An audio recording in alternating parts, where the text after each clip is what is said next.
E aí, pessoal, vamos dando continuidade aos nossos estudos, né, sobre estatística aplicada à educação. Vamos discutir um pouquinho hoje sobre a distribuição de frequência. O que é isso, né? Como é que a gente constrói uma frequência? Como é que a gente faz essa distribuição de frequência? Nós vamos entender um pouquinho para a gente aprender, né, a trabalhar com estatística no nosso dia a dia. Mas antes de discutir a nossa temática, eu queria chamar a atenção de vocês para a participação no fórum. Estou muito triste, não está tendo participação. Né? As nossas tutoras estão lá, eu estou lá, buscando, querendo que vocês participem, discutindo as temáticas. Por quê? Porque assim estaremos construindo o nosso conhecimento. Então é necessário que vocês também interajam conosco. Coloque as suas dúvidas, os seus comentários, participem. Tem alguma dúvida, não está conseguindo desenvolver a atividade? Entre no nosso fórum, coloque lá, pergunte, que teremos o maior prazer de responder, né, de ajudar você no esclarecimento das suas dúvidas, para que você também participe, interaja conosco e interaja também com os seus colegas na construção do nosso conhecimento. Essa matéria é uma matéria que não é uma matéria assim tão complicada, mas também não é tão simples. Por quê? Porque ela requer um pouquinho mais de raciocínio e de mais dedicação, porque ela é a matemática e, querendo ou não, algumas pessoas têm dificuldade. Então é necessário que vocês dediquem um pouquinho a mais de tempo no estudo desse conteúdo, tá? De todo o conteúdo da nossa disciplina.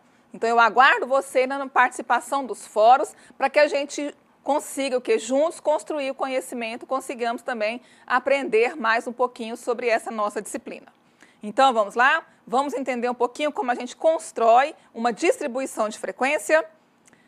Então, para a gente iniciar, vamos entender um pouquinho o que são dados brutos. Tá? Observem na tabela de vocês aí. Na tabela, nós temos vários dados aí que foram colocados. Esses dados, se vocês observarem, eles estão o quê? De modos desordenados. Por quê? Porque eles aqui estão apresentados da forma como eles foram coletados. Agora, quando a gente vai fazer uma análise melhor, quando nós vamos fazer uma análise melhor dos dados, é necessário o quê? Organizar esses dados. Esses dados, quando eles são organizados, eles podem ser organizados o quê? De forma crescente ou decrescente. Observe a nossa tabela. Lembre um pouquinho, olha, na tabela anterior os dados estavam desorganizados. Agora não, agora nós temos os dados organizados. A partir do momento que nós organizamos os dados, nós estamos falando de quê? De rol.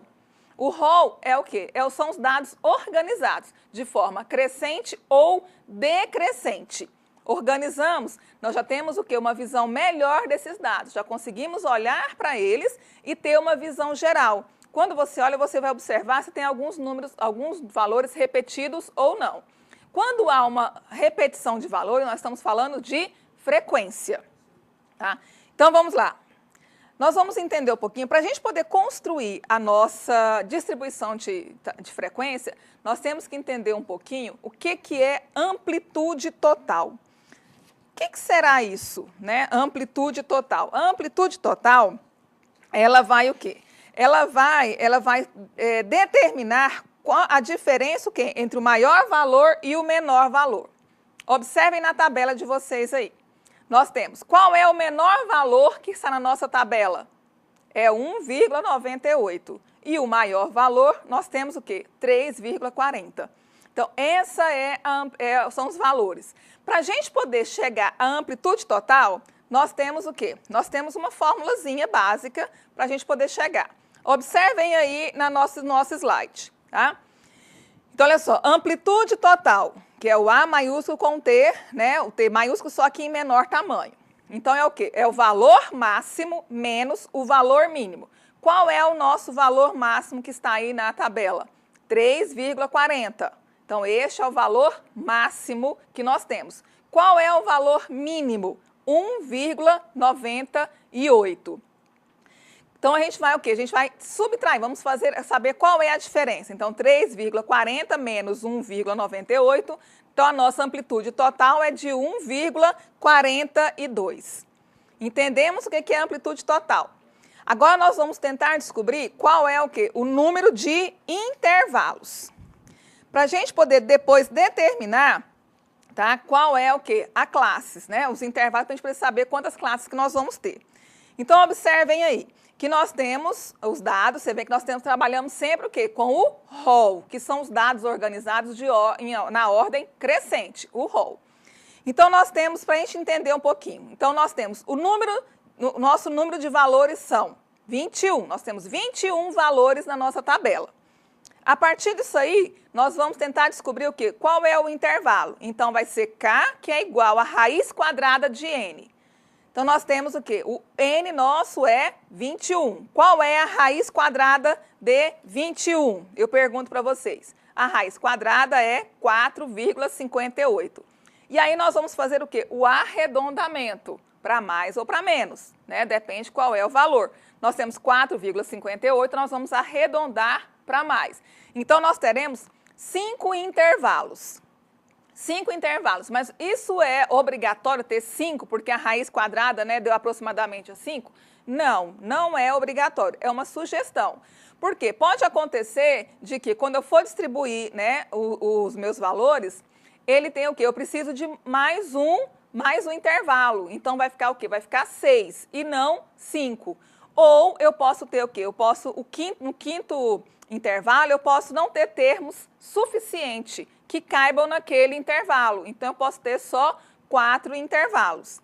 Então, isso aí é muito variável, é uma sugestão. Ele pode acrescentar 1 ou ele pode diminuir 1. Tudo vai depender do momento que você estiver organizando, tá, a sua distribuição de frequência. Você vai fazer a sua análise. Agora, eu quero entender o número de intervalos que eu tenho. Então, vamos prestar atenção aqui no nosso número de intervalos. Nós temos aí C, né, que representa a classe, tá? Que é igual ao quê? A amplitude total dividido pelo número de intervalos, tá? Eu tenho aí, ó. Qual é, então, tá? Qual é, então, o meu número a minha amplitude total? Lembra que nós fizemos no outro slide, nós fizemos lá a continha? Né? Nós fizemos o quê? O valor máximo menos o valor mínimo, tá? Que deu um valor de 1,42. E nós descobrimos também o quê? Qual era o nosso número de intervalos, que nós fizemos o quê? Nós tiramos a raiz quadrada, né, de 21, por quê? Porque 21 era o total de valores que eu tinha.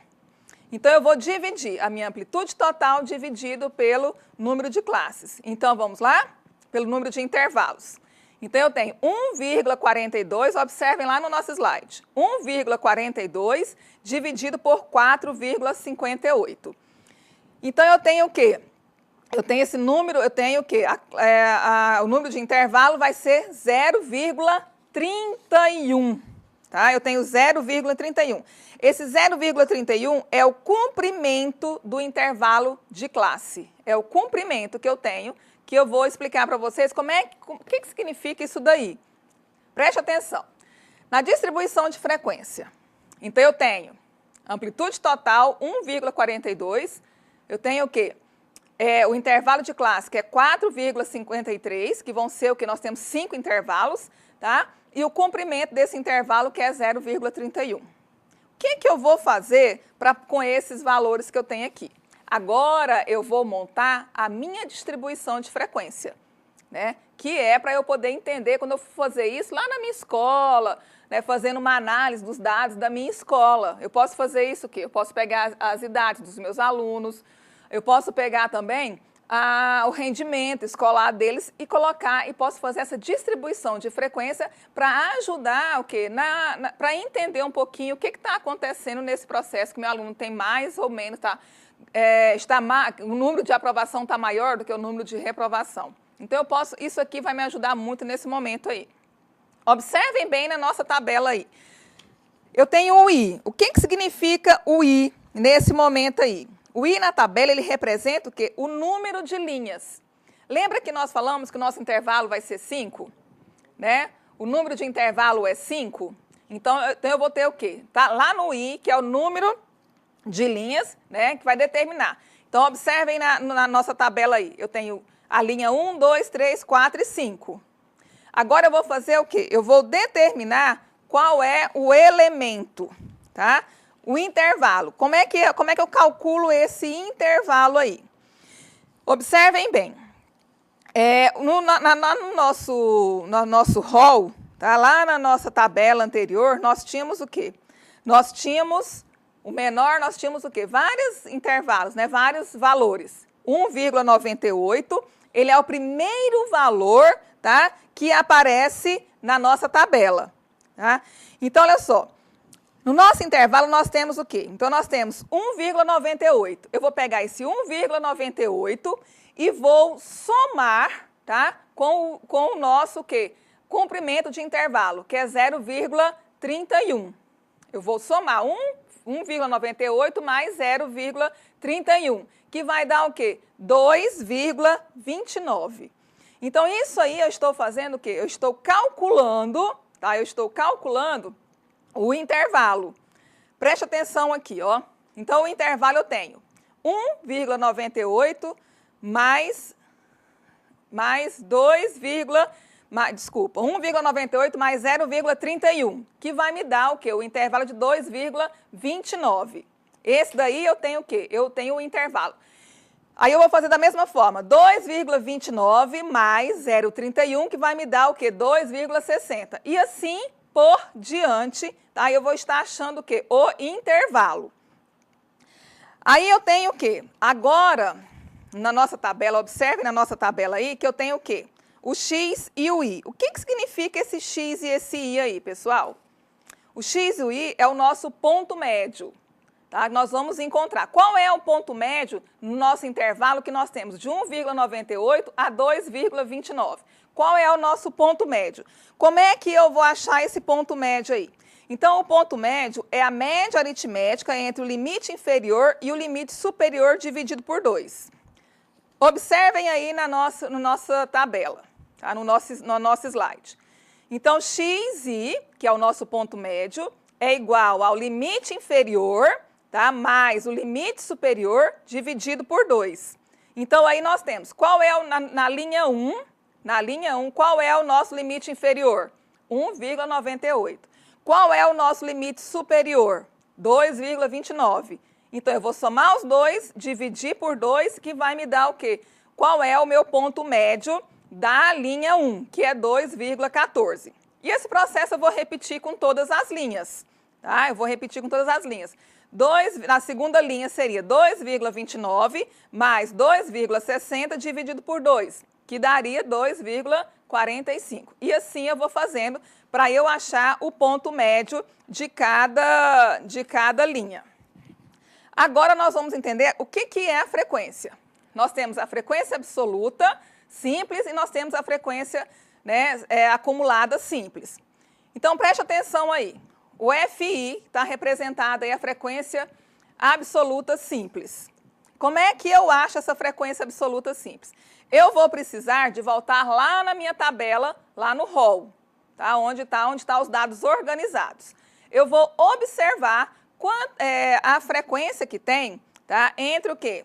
Entre o meu menor valor, 1,98 e 2,29. Qual é os valores que estão entre 1,98 e 1,29? Eu tenho dois valores, 1,96 e 2,16. Mas preste atenção, o 2,29, ele não entra nesta linha, tá? Ele não entra, ele vai ser contado na linha seguinte. Então, ele vai só até 2,29. O 2,29 não entra nessa linha, ele vai entrar na linha seguinte. Então, eu tenho o quê? Dois valores. Eu tenho dois valores. Assim, eu vou fazer sucessivamente. Na linha 2, linha 3, linha 4 e linha 5. Vou estar observando. Então, significa que na linha 1 eu tenho dois valores, na linha 2 eu tenho 3 valores, na 3 eu tenho 10 valores, na 4 eu tenho 5 valores e na 5 eu tenho 1 valor. Essa é a minha frequência absoluta simples. A minha frequência absoluta acumulada, como é que eu vou achar este valor? Como é que eu vou achar este valor? Eu vou observar o quê? Eu vou somar. Na minha frequência absoluta, né, acumulada, eu tenho o quê? Na linha 1, eu só vou somar, não tenho o que somar. Então, eu vou pegar a minha linha 1, eu vou somar a linha 1 e a linha 2, que é a frequência simples, absoluta simples. 2 mais 3, 5. E assim eu vou fazendo. Na linha 3, eu vou somar 2 mais 3 mais 10, dá 15. Na linha 4, 2 mais 3 mais 10 mais 5, 20. E na linha 5, 2 mais 3 mais 10 mais 5 mais 1, que vai dar 21. Aqui eu tenho a distribuição de frequência, tá? Eu vou trabalhar com a questão quê? Eu vou trabalhar com a frequência relativa. O que é a frequência relativa? Então, para achar o valor da frequência relativa, então eu vou dividir o valor da frequência absoluta pela quantidade de termos, que no nosso caso aqui é 21. Tá? Então, o que vai acontecer? Eu tenho o quê? Eu vou dividir 2 por 21. 2 por 21, que vai dar o quê? A minha frequência relativa, que vai dar 0,952. E aí eu transformo isso em porcentagem, que vai ficar 9,52. E assim eu vou fazendo sucessivamente. 3 dividido por 21, 10 dividido por 21, e assim eu vou. Já a próxima frequência, o processo é o mesmo. Da frequência relativa acumulada, é o mesmo que nós fizemos na frequência relativa absoluta. Da frequência absoluta simples. Vou fazer da mesma forma. Eu vou pegar a primeira linha, vou somar, tá? Não tem com que somar, porque na primeira linha não tem elementos, eu só não tenho, repito. Mas eu vou fazer o seguinte, eu vou pegar o valor da primeira linha, somar com a linha 2, para poder dar a frequência relativa acumulada. Da mesma forma, eu vou fazer o quê? Com a linha 3, 4 e 5. Da mesma forma que eu fiz na frequência absoluta acumulada. Tá? Então, é o seguinte, estatística, gente, ele tem o seguinte, tem que estudar, tem que dedicar, tem que estudar mesmo, porque se você é familiarizado, fica muito mais fácil. Se você tem, gosta de matemática, tem um dom, estuda bastante, ele é bem mais fácil. Para quem tem um pouquinho de dificuldade com essa matéria, pessoal, tem que estudar, tem que buscar, não ficar só no material que a gente coloca, no ambiente educa. Tá? Tem que buscar novos recursos. Olha, você encontra muitos vídeos interessantes na internet, tá? No YouTube. Por quê? Porque vai ajudar você a entender mais um pouquinho, esses conteúdos, porque eles fazem parte do nosso dia a dia. E quando vocês estiverem na escola, eles vão ajudar você ao quê? A conseguir analisar os dados que você tem na escola, a questão de aprovação, reprovação, alfabetização, e assim vai. Tá? Então, olha só, pessoal, estudem, tirem as suas dúvidas com a gente lá no nosso fórum, estamos lá para isso, temos o maior prazer de estar respondendo para vocês, de estar auxiliando vocês, tá? Quando vocês não entenderem o nosso conteúdo. A gente está lá para isso mesmo. Aguardo vocês lá, participem, porque a participação está muito fraquinha, hein? Estou aguardando vocês, leiam nossos textos, o livro-texto, o texto que a gente chama, que é o nosso texto base, os textos complementares, assistam os vídeos quantas vezes forem necessários, até vocês realmente compreenderem o nosso conteúdo. Tudo de bom, até a próxima!